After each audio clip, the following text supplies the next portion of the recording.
सुखी जीवन जीने के 3 ही उपाय कहे हैं। ऋषि मनुष्यों ने कहा है, गुणीजनों ने कहा है कि जो सुखी जीवन जीना चाहते हैं वो 3 बातों का अवश्य ध्यान रखें। पहला, खुश हो जाए तो कभी एकदम वादा न कर बैठे। खुशियाँ आती है जीवन में, लेकिन बोरा मत जाना, पागल मत हो जाना।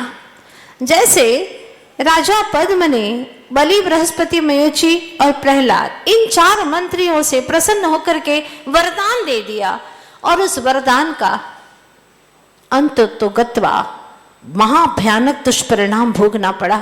700 मुनि भगवंतों के ऊपर घोर उपसर्ग किया। इसीलिए खुश होने पर एकदम वादा मत करना। दूसरी बात है, गुस्सा आने पर, जब भी तुम्हें गुस्सा आए तो एकदम जवाब मत देना। अपने क्रोध को थोड़ी सी देर के लिए पोस्टपोन कर लेना, स्थगित कर लेना। जैसे ही स्थगित होगा, असंख्यात समय बीतते ही वह क्रोध शांत होने लगेगा, मंद होने लगेगा। इसीलिए जब भी गुस्सा आए तो एकदम जवाब मत देना, बहुत उल्टा हो जाएगा, बहुत आपत्ति में पड़ जाओगे। गुस्से में पता नहीं कितने लोगों ने ऐसे ऐसे दुखद कार्य किए हैं जिसको भोगते भोगते अनंत काल बीत गए, लेकिन वो चुका नहीं क्रोध का, आज तक भी उसका कर्ज चुक नहीं पाया। इसीलिए ध्यान रखिएगा, जब भी गुस्सा आए तो एकदम जवाब मत देना। तीसरी बात जो बहुत महत्वपूर्ण है, दुखी हो तो एकदम फैसला मत करना। दुखी होने पर कई लोग एकदम फैसला कर लेते हैं, सुसाइड कर लेते हैं, और मरने के बाद में सुधरने का नो चांस, खत्म हो गया।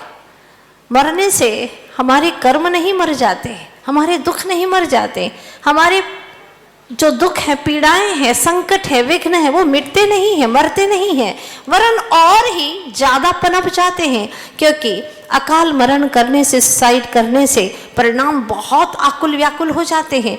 परिणामतः उन अंतर मुहूर्त के क्षण में ही ऐसे तीव्र पाप कर्म बंध जाते हैं, जिन्हें जीना नहीं आता वो मरना भी नहीं जानता, और जो मरना नहीं जानता सलीके से वो फिर नया जीवन जीना भी नहीं जानता। इसलिए जीवन जीना सीखो, हर परिस्थितियों का मुकाबला करना सीखो। जीवन में आती हैं खुशियाँ भी आते हैं, गम भी आते हैं, पर एक बात ध्यान रखना, ज़्यादा खुशी और गम जब भी हमारे जीवन में आए तो किसी को मत दिखाना, किसी को मत कहना। ज्यादा खुशी भी मत दिखाना और ज्यादा गम है तो भी किसी को मत दिखाना, क्योंकि ऋषियों ने कहा है, क्योंकि दुनिया बड़ी जालिम है। ये दुनिया बड़ी जालिम है। जब आप खुशी में रहते हैं तो दुनिया जो जालिम है वो आपकी खुशी पर नजर रखती है। जो दुनिया है वो आपकी खुशी पर नजर रखती है, और दुखों के गम के ऊपर वो नमक छिड़कती रहती है। इसीलिए न ज्यादा खुशियां दिखाना, न ज्यादा गम दिखाना, सहज रहना। दुनिया ने आज तक कभी तुम्हारे दुख मिटाए नहीं है और न कभी मिटाने वाली, ये बात बिल्कुल तय है। इसलिए समझने की कोशिश करना।